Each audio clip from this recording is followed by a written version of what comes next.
এ যায় না ভিতর।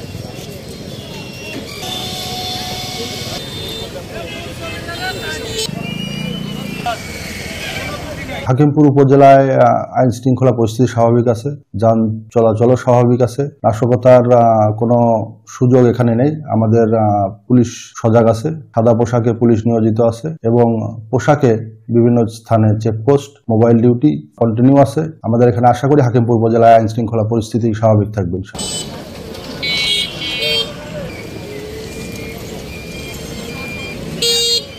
একটু ধীরে ধীরে যাবো, যাও যাও।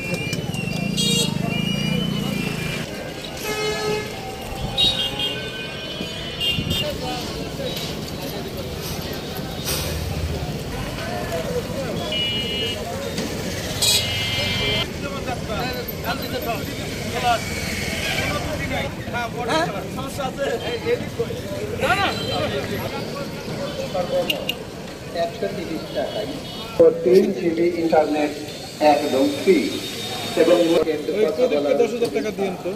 তাই দেরি না করে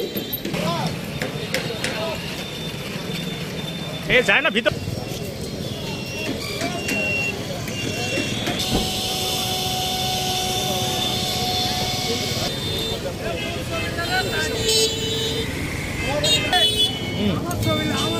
খুব সার্চ করা লাগবে তো।